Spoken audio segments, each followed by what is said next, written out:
A Polícia Militar do Rio de Janeiro apreendeu 1 tonelada de maconha. Olha a maconha aí de novo, em uma escola municipal no Rio de Janeiro, durante a operação neste domingo. A maconha foi encontrada nos dutos de ar da área externa do colégio, lá na comunidade Nova Holanda, que integra o Complexo da Maré. Enquanto a droga era encontrada, um intenso tiroteio ocorria na região, assustando os moradores. A apreensão faz parte de uma série de ações coordenadas pelas Forças de Segurança Pública no Rio de Janeiro e foi comemorada pelo governador Cláudio Castro, que fez questão de parabenizar os policiais envolvidos e afirmou que não vai tolerar o uso de instituições públicas para atividades criminosas. Diogo da Luz, eu acho que quando a gente tem que elogiar, tem que elogiar. Eu já fiz diversas críticas à polícia do Rio de Janeiro, onde, lamentavelmente, ocorrem índices de corrupção muito elevados. Mas aqui o momento é parabenizar o governador Cláudio Castro e parabenizar os valorosos policiais que participaram desta operação. Parabéns. Este é o caminho. A sociedade confia em vocês, policiais. Precisa de vocês, policiais. Não vale a pena não colocar a cabeça no travesseiro em troca de um favor imediato. Parabéns a vocês e continuem nessa luta. A investigação, a apreensão, a asfixia financeira é o único caminho para você combater organizações criminosas. Apenas subir o morro, não que isso não tem que ser feito, mas tem que ser feito dentro de um planejamento. Não resolve. Diogo da Luz. Sem dúvida, Cabeça. Crime é crime e tem que ser combatido sempre. Mesmo que a gente concorde ou discorde, está na lei, tem que ser combatido, as pessoas têm que ser presas. E quando se valem da boa-fé das pessoas de uma escola e envolvem crianças, porque de alguma maneira elas acabam sendo envolvidas, isso é ainda mais grave. Claro que é. Mas eu acho que, posto isso, que tem que combater o crime e prender todos os criminosos, vale a reflexão aqui que eu já trouxe outras vezes. Será que a gente poderia supor encontrar 1 tonelada de latas de cerveja escondidas numa escola, por exemplo? Será que não tem pessoas que depois dessa apreensão não foram abrir uma cerveja ou uma pingazinha para comemorar o sucesso dessa apreensão? São drogas também, são drogas fortes. Não sei se não está mais do que na hora da gente pensar se a gente não criou tantas proibições, mas tantas proibições, que com isso a gente acabou alimentando o crime organizado muito mais do que deveria. Porque sem proibições, o crime organizado não existe. E algumas das proibições devem ser debatidas se são válidas ou não, se a sociedade está disposta a abrir mão de certos hábitos só porque a lei diz que ela não deve fazer, ou se esse debate tem que ser amplo, sem preconceitos e buscando entender a solução. Laércio, Liana. Bem, Capês, eu divirjo do Diogo. Opa, que bom! Vamos ter debate! Opa! Eu não concordo com o Diogo. Por quê? Vamos lá. Primeiro, parabenizar a polícia. Realmente fez um trabalho bem feito. É um absurdo você esconder num colégio droga. É um absurdo esconder na casa de qualquer pessoa que não seja dono da droga. Só por si só, já é um tremendo absurdo. Mas, lógico... Até aí nós estamos concordando. Até aqui estamos concordando. Mas qual que é o ponto aqui? Pela tua fala, entendi que vamos fazer a legalização das drogas. É isso? Vamos debater esse assunto com menos emocionalismo e com mais racionalidade. Lembrando que, 100 anos atrás, nenhum país do mundo proibia a droga. 100 anos atrás, estou falando, nenhum país proibia e as drogas não eram um problema sério. As pessoas compravam cocaína numa farmácia. Esse problema ficou muito maior depois da proibição. A lei seca americana mostra, tentaram proibir o álcool nos Estados Unidos, a bebida alcoólica. Foi um caos, porque, entre outras coisas, passaram a servir álcool, bebida alcoólica do mesmo jeito, só que de péssima qualidade, causando muito mais danos à sociedade, fora todos os outros danos que o crime e o dinheiro ilegal causam. Tudo bem, a gente voltar a discutir isso. Mas o que acontece hoje? Agora nós temos cigarros do Paraguai. É permitido você fumar. É permitido você importar cigarro. Mas aonde que está o grande percentual de contrabando de cigarro? Tudo vem do Paraguai. e é legalizado. Você pode fumar. Se eu quiser comprar uma carteira de cigarro aqui embaixo hoje, vou e compro. Mas ainda, seja essas facções, não são pequenas pessoas que trazem só um carro de cigarro. Tem até um vídeo na internet que é muito engraçado, que é um sujeito que traz um carro inteiro, um Monza, cheio de cigarro, que fala que comprou cigarro para fumar o ano inteiro, né? Mas o que alimenta, geralmente, esses outros locais são algumas facções criminosas, que vão lá e compram cigarros do Paraguai. Mas tem a bebida, por exemplo. A bebida também é legalizada, mas hoje, pelo que eu ouço, boa parte de destilados é falsificado, ou, no popular, batizado. Então, eu não sei até onde legalizar vai resolver tudo isso. O cigarro está legalizado. Fiscalizar. Mas é muito simples. O cigarro está legalizado e tem o cigarro paraguaio que entra aqui o tempo todo. Você tem duas formas de proibir. Uma, a proibição pura e simples, que ela é integral. Outra, você cria uma taxação ou uma regulação tão complexa que você acaba abrindo espaço para o crime entrar também. E sabe que isso acontecia antigamente até com defensivos agrícolas. Era tão complexa a aprovação desses defensivos e tão cara que as pessoas tinham que cuidar das suas lavouras e havia muitas vezes o contrabando de defensivos com a melhor das intenções do mundo. Não havia nenhuma intenção negativa aí. O cigarro é taxado de uma maneira tão alta que acaba alimentando o crime organizado. Laércio, Liana, bom, eu não sei, porque os caras já fumam crack aqui a céu aberto na Cracolândia, andam tudo com seus cachimbos, empinando a cachimbeta. Isso porque é proibido. Justamente porque é proibido. Se for permitido, vai ter os caras que... Não, pera um pouquinho. Se tiver... Sei não, hein? Se for permitido, os caras vão descer de tobogã no Play Center cheirando cocaína, não sei. Laércio. Não, mas eu discordo do Diogo, por quê? O que falta, na verdade, é fiscalização. Não tem fiscalização.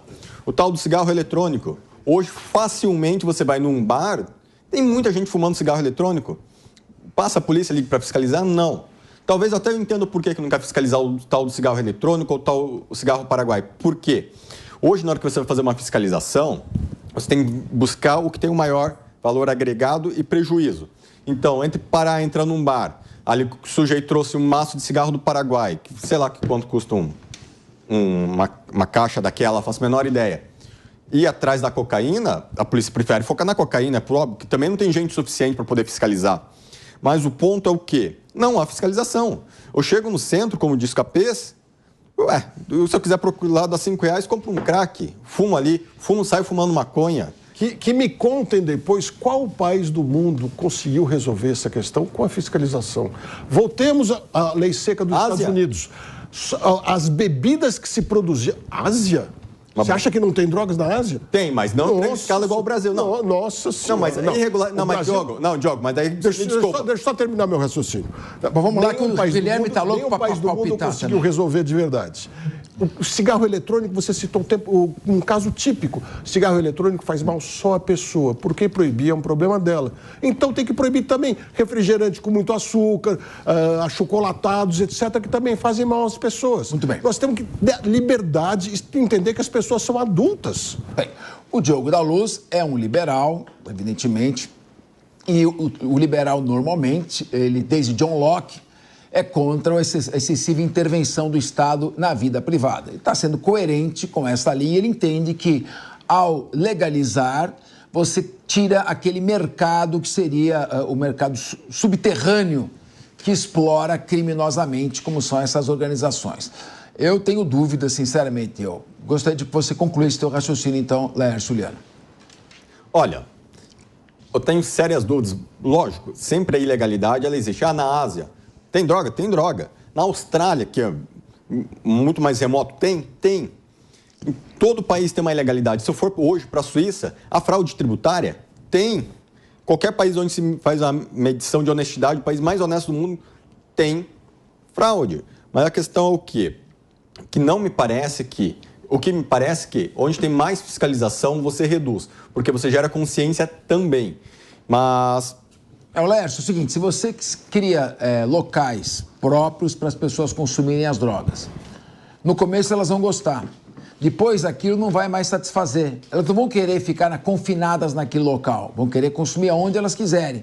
E aí, com isso, você vai liberando, até que você vê você chega a um estágio de degradação total e dificuldade da polícia atuar. Mas eu queria ouvir o Guilherme Mendes, que eu acho que ele vai reforçar aqui o ponto de vista do Diogo da Luz. Eu não vou falar nada, eu não sei nem se ele é candidato, mas eu só queria lançar Diogo da Luz. Não tem mais o que falar. Com a clareza com que ele colocou o tema, com a profundidade com que ele colocou o tema e, sobretudo, com a maturidade, porque parte do pensamento da direita conservadora quer negar o fato social. O fato social é, feliz ou infelizmente, as pessoas consomem drogas, sejam elas lícitas ou ilícitas. O que muda é a forma como nós vamos abordar esse fato social. A bebida alcoólica, ela é permitida e ela causa desastres gigantescos, seja nas famílias, seja no trânsito, e ninguém fala nada disso. Inclusive, até se admite propaganda da bebida alcoólica. A droga, ela tem uma série de consequências sociais, mas, sobretudo, dada a forma como ela é tratada no Brasil e em alguns países, ou em grande parte dos países do mundo, ela financia o crime organizado. E o crime organizado, esse sim, é muito mais deletério do que, muitas vezes, o consumo de determinado tipo de droga. A gente pode lembrar, por exemplo, que a gente tem aí a droga lícita, a droga ilícita, as farmácias vendem determinados medicamentos, óbvio, com prescrição e com determinado controle, porque sabem dos efeitos nocivos que aquela droga pode causar a uma pessoa. O que não quer dizer que quem detém a posse desse tipo... Ô, Guilherme, que indústria de atestado médico que vai ter quando liberar a cocaína? Em que fila? Mas não precisa. Eu sou médico do atestado, pode consumir cocaína. Não precisa. Agora, rapidamente, eu preciso fazer um agradecimento ao Guilherme. Agradecer por ter me lançado numa campanha antecipada, embora ilegal, mas quero deixar bem claro. Nem sei se você vai ser... Não tenho candidatura nenhuma na agenda e uma coisa eu tenho certeza, não seria pelo seu partido. Pronto. Tomou. Bem feito, tomou. Olha, bom, vamos lá. Mas, ó, quer falar, Guilherme? Não, eu tava brincando, eu sei. Então fecha rapidinho que a Ana quer falar. O Diogo nunca nem disse que pretende ser candidato, mas um candidato que viesse a público dizer com a clareza os argumentos que ele disse, colaboraria em muito com esse debate, que é um debate que hoje é travado. As pessoas se negam a conversar sobre esse tema e é um tema que, sim, tem que estar na pauta de toda a sociedade, porque as consequências a gente vê no dia a dia, haja vista a criminalidade. No momento que são 15 horas, deixando claro que tanto o Guilherme Mendes quanto o Diogo da Luz são a favor, diante de uma estratégia que eles entendem que permite eliminar o caráter criminoso das drogas. Não é a estratégia marxista de desmoralização das classes dominantes para a tomada do poder por meio de uma revolução. Muito bem. Agora, minha querida Ana Beatriz Hirsch, já pensou? O traficante costuma dizer, né? Eu sou um negociante, eu não sou traficante. Quando a gente legalizar, nós estamos dizendo, você tinha razão, você é um comerciante, você não é um traficante. Eu quero saber o seguinte, como é que vai ser todo mundo lá nos morros cariocas montando as suas lojinhas de cocaína, de heroína, de LSD, de maconha, também ali na Vila Paulista, prédios inteiros se transformando em centros de distribuição de drogas, porque eles têm muito poder, né? Como é que ficaria a questão... Dentro da sua casa, o pai dizer, filho, não vai consumir droga. Como não, pai? Não é proibido? Não sei, tem esse lado, não tem? Capês, eu acho que você colocou a sua fala de uma forma um pouquinho sensacionalista, porque eu acho que o Diogo e o Guilherme, eles estão muito mais pensando, por exemplo, na questão da maconha do que na da heroína, pelo menos assim eu imagino. Até porque a gente sabe que são drogas com consequências pro corpo humano muito distintas. Eu entendo aqui o ponto deles de que trazer a legalização, pelo menos da maconha, vai tirar do crime organizado esse monopólio. E, minimamente, vai ressarcir o Estado, por meio de impostos, aí, por meio da contribuição da organização, para que as pessoas que já consomem, consumam de forma legalizada. E aí eu acho que, com relação a isso, é um ponto que não tem muito como contestar. O Laércio traz, não, mas veja, mesmo cigarro tem muito contrabando. Mas aí a questão do contrabando ela é outra, porque a questão do contrabando ela existe porque falta fiscalização. que é um problema que tem que ser trazido junto com essa questão toda, com esse debate da legalização, exatamente para que não aconteça o que acontece com os cigarros. Se a gente vai legalizar, a gente tem que impedir que eles sejam contrabandeados e só possam ser comprados aonde tem autorização para poderem ser comprados. Eu acho que isso é uma questão um pouco óbvia. E aí, eu acho que tem uma questão aí do que a sociedade entende como droga ou não. Porque o cigarro é droga, muita gente vai dizer que faz mais mal do que maconha, e ele é permitido e a maconha não. A bebida alcoólica, a mesma coisa. Então, se a gente tem que parar para pensar, a gente tem que parar para pensar de uma maneira sem preconceitos, né? A gente tem que trazer o assunto de maneira científica, de maneira técnica, e até acho que foi isso que o Diogo quis dizer. Ele não fala que ele é a favor da legalização, mas a favor de um estudo a respeito da complexidade do tema, para que com estudos técnicos, com a oitiva de quem entende do assunto de maneira científica, se busque uma política pública que vai ser menos onerosa para o Estado brasileiro. Eu tenho a impressão que o Diogo falou da legalização da droga em geral. Você fala só da maconha. A legalização da maconha, pelo raciocínio do Diogo, não resolveria, porque continuaria tendo o crime organizado explorando drogas muito mais rentáveis do que a maconha. Então, a sua posição diverge um pouco dele. Você está falando da legalização da maconha. E aí sairia da proposta do Diogo, que é a legalização para tirar o caráter criminoso da questão. São 2 pontos que eu me pego, que eu acho que são muito importantes aí. Primeiro, a gente fica supondo como seria se viesse uma legalização. Não precisa supor, é só voltar 100 anos atrás, quando era permitido. E não era um problema tão sério. Não eram volumes tão grandes. Ao proibir, piorou. Porque quando você deixa uma empresa com CNPJ produzir algo, ela jamais vai fazer crack. Jamais vai fazer. Vai ser coisa muito mais leve. Veja, por exemplo, a cerveja. Comparado com as bebidas que se fazia na lei seca americana, cerveja é muito mais amena. Faz mal, logicamente, tem que ser tomado com parcimônia. Mas existe um regramento. Esse assunto é muito mais de saúde do que de qualquer outra coisa. Proibir as pessoas, nós já vimos que não funciona. E a pior de todas, Cabeça, quando se proibiu, por exemplo, a cocaína, infelizmente, apenas 3 países do mundo têm condições geográficas e climáticas para produzir cocaína. E elas são aqui dos nossos vizinhos, Peru, Bolívia e Colômbia. E grande parte dela passa pelo Brasil. Nós ficamos com o pior da produção, da distribuição, porque 70%, 80% vai para Estados Unidos, Europa, para América do Norte, para a Europa e para a Ásia, e nem 5% fica aqui. Nós ficamos com a criminalidade toda nos atrapalhando profundamente. Bom, cada um tem a sua opinião. Eu acho que se for para olhar o Brasil 100 anos atrás, é melhor olhar o que está acontecendo com os países que tentaram legalizar as drogas na Europa e estão retrocedendo agora. Seria um estudo comparativo mais próximo. De qualquer maneira, tem um ponto positivo. Se houver a legalização da maconha, a polícia não precisaria encontrar a maconha no duto de uma escola. Encontraria numa loja funcionando na porta da escola.